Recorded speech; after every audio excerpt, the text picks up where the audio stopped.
Assalamualaikum warahmatullahi wabarakatuh. Selamat pagi anak-anak. Apa kabarnya anak-anak hari ini? Alhamdulillah, luar biasa. Tetap semangat. Yes, yes, yes. Nah, alhamdulillah hari ini anak-anak bertemu lagi dengan Bunda Desi dalam video pembelajaran bahasa Indonesia. Seperti biasa, silakan anak-anak ambil buku catatan dan simak baik-baik video pembelajarannya ya. Nah, hari ini apa yang akan kita bahas ya?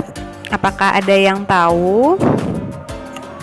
Benar, seperti judul video ini yang muncul di awal, kita hari ini akan membahas mengenai puisi. Terdiri dari pengertian puisi, kemudian ciri-ciri puisi seperti apa, dan kemudian teknik membaca puisi yang baik dan benar.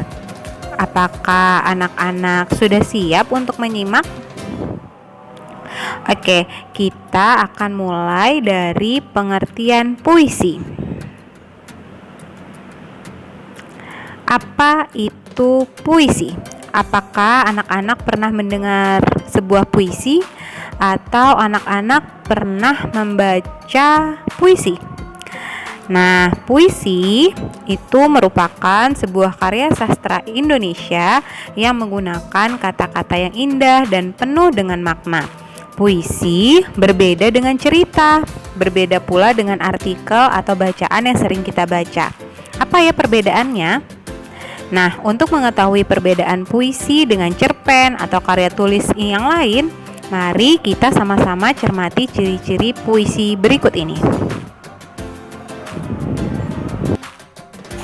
Puisi memiliki ciri-ciri tersendiri yang membuat puisi berbeda dengan karya tulis yang lain.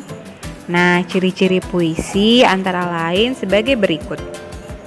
Yang pertama, puisi terdiri atas baris-baris yang disebut dengan larik. Yang kedua, puisi terdiri atas beberapa bagian yang disebut dengan bait. Dan puisi memiliki keteraturan bunyi suku kata terakhir tiap barisnya yang disebut dengan rima. Dan yang terakhir, puisi menggunakan kata-kata indah yang bersifat kiasan atau perumpamaan. Mari kita bahas ciri-ciri puisi satu persatu ya. Nah, yang pertama, puisi terdiri atas baris-baris yang disebut dengan larik. Mari kita sama-sama membahas sebuah puisi berikut ini. Cita-citaku, anganku melayang ke masa depan. Aku ingin menjadi seorang guru. Guru adalah pejuang ilmu di garis depan. Guru tanpa pamrih berbagi ilmu.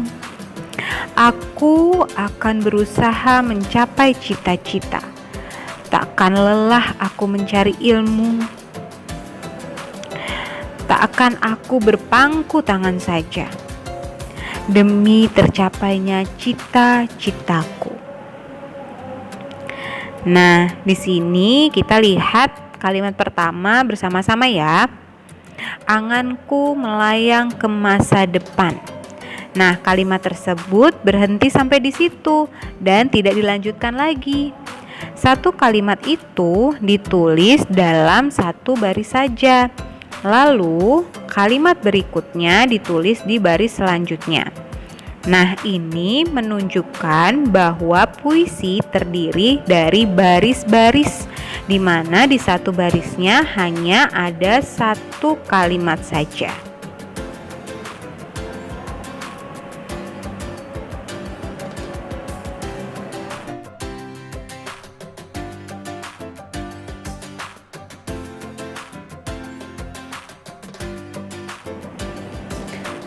Selanjutnya, ciri yang kedua, puisi terdiri atas beberapa bagian yang disebut dengan bait. Baris-baris atau larik-larik tadi dikumpulkan menjadi beberapa bait. Biasanya satu bait terdiri dari 4 baris. Untuk jelasnya kita simak kembali puisi tadi ya.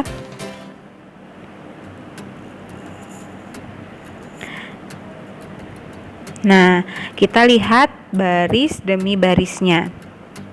Setelah kita perhatikan, antara 4 baris pertama dengan 4 baris berikutnya diberi jarak sebagai penanda bahwa puisi tersebut terdiri atas 2 kelompok baris. Kelompok baris inilah yang disebut sebagai bait. Nah, 2 kelompok bait. Bedanya, kalau pada cerita atau prasa, bait tersebut disebut dengan paragraf. Bedanya lagi, kalau pada cerita barisnya terus menyambung dari kalimat pertama sampai kalimat terakhir. Namun pada puisi masing-masing kalimat membentuk masing-masing baris, dan baris-baris inilah yang membentuk bait. Lalu ciri yang ketiga, puisi memiliki keteraturan bunyi suku kata terakhir tiap barisnya yang disebut dengan rima.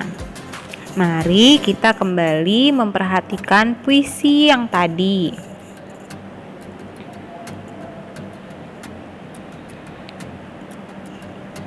Nah, cita-citaku.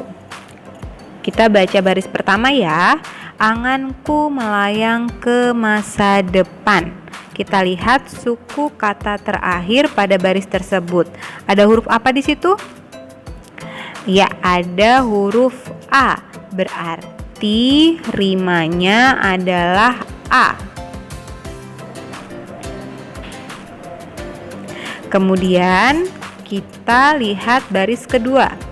Aku ingin menjadi seorang guru. Huruf vokal suku kata terakhir pada baris ini ada huruf U. Berarti rimanya adalah U. Nah, selanjutnya kita lihat baris ketiga. Guru adalah pejuang ilmu di garis depan. Huruf terakhirnya, vokal terakhirnya adalah A, berarti rimanya A. Baris keempat, huruf vokal terakhirnya adalah U, berarti rimanya U. Sehingga jika kita gabungkan pada bait pertama ini, maka rima pada bait pertama adalah A, U, A, U. Nah, seperti itu ya. Sekarang kita sama-sama lihat bait kedua.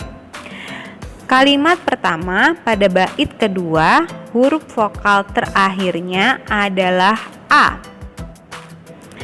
Pada baris kedua atau kalimat kedua, huruf vokalnya adalah U. Baris ketiga, huruf vokal terakhirnya adalah A. Dan baris keempat, huruf vokal terakhirnya adalah U. Jadi, jika kita gabungkan semuanya, maka rima pada bait kedua ini A, U, A, U. Nah, coba anak-anak perhatikan, apakah ada yang menarik dari rima kedua bait tersebut? Ya, betul. Rima dari kedua bait tersebut memiliki keteraturan, seperti ciri puisi yang ketiga. Lalu, rima itu apa ya? Nah, rima yaitu bunyi huruf vokal pada akhir baris. Masih ingat tidak huruf vokal itu apa saja? Nah, huruf vokal ada 5, yaitu A, I, U, E, O. Nah, huruf vokal inilah yang biasanya disebut dengan rima pada puisi. Seperti itu ya. Nah, ciri puisi yang keempat yaitu puisi menggunakan kata-kata indah yang bersifat kiasan. Kiasan atau perumpamaan atau arti yang lain. Baiklah, kita kembali simak puisi berikut ini ya. Puisi ini adalah puisi karya dari Angelica. Nah, baris pertama puisi tersebut, suara indah alat musik.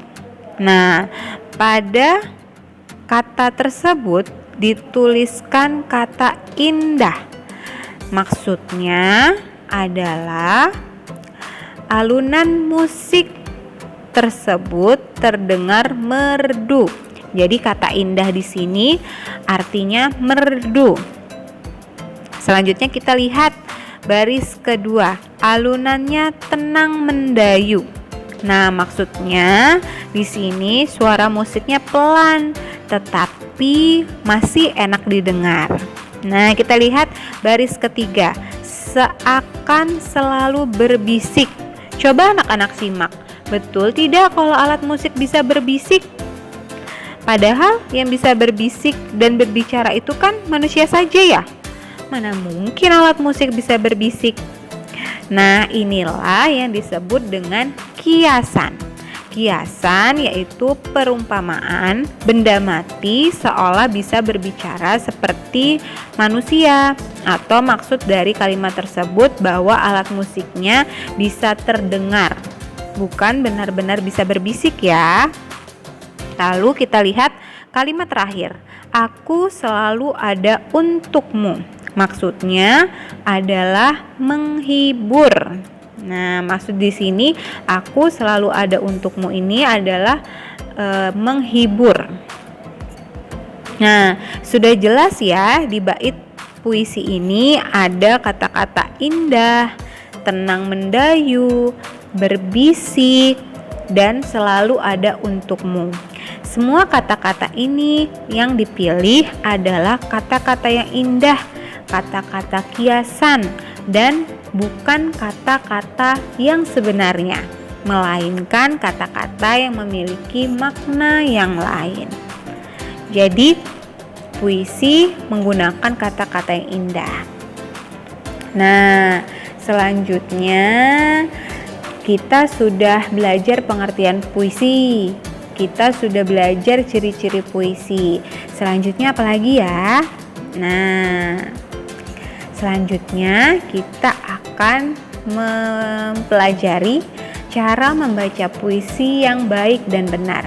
Oleh karena itu, kita harus tahu dulu bagaimana sih cara membaca puisi yang baik dan benar itu. Teknik membaca puisi. Nah, membaca puisi itu identik dengan istilah deklamasi.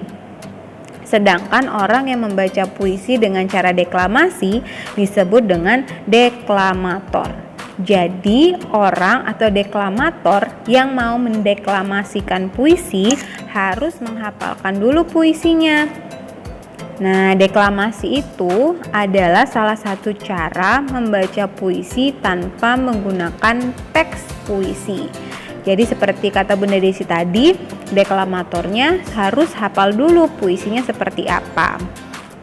Nah, deklamasi puisi ini juga bisa dibarengi dengan musik dan gaya yang sesuai dengan puisi yang sedang dibaca. Kemudian nada bacanya pun harus berbeda dengan saat kita membaca biasa. Nah, berikut beberapa hal yang harus diperhatikan ketika kita melakukan deklamasi. Yang pertama, pelafalannya harus jelas. Seorang deklamator harus mampu melafalkan huruf demi huruf dengan jelas dan benar, sehingga kata per kata, kalimat per kalimat bisa didengar dengan baik oleh audiens. Dan yang kedua, intonasi yang tepat. Intonasi yang tepat maksudnya nada dan irama dalam pengucapannya harus tepat dengan karakter puisi yang dibaca. Misalnya, puisi dengan tema kesedihan, maka intonasi saat membacanya juga harus menggambarkan kesedihannya. Begitu pula dengan puisi yang riang gembira atau puisi yang mengandung amarah. Intonasinya harus tepat ya. Lalu, hal yang harus diperhatikan yang ketiga yaitu pemenggalan kata yang tepat. Nah, hal ini harus dilakukan untuk menghindari salah arti dari puisi yang disampaikan. Nah, berkaitan dengan tanda jeda pada puisi, berikut macam-macam tanda jeda pada puisi. Yang pertama adalah garis miring 1, artinya berhenti sebentar untuk bernafas. Biasanya pada koma atau di tengah baris puisi. Lalu tanda garis 2, artinya berhenti agak lama, atau biasanya koma di akhir baris yang masih berhubungan dengan baris berikutnya. Lalu garis ketiga, berhenti lama sekali, biasanya pada titik baris terakhir atau pada akhir puisi. Itu berikut macam-macam tanda jeda pada puisi. Nah, anak soleh dan solehah, kita sudah sampai di akhir pembelajaran. Jika ada yang ingin ditanyakan, boleh bertanya pada Bunda Desi ya. Wassalamualaikum warahmatullahi wabarakatuh.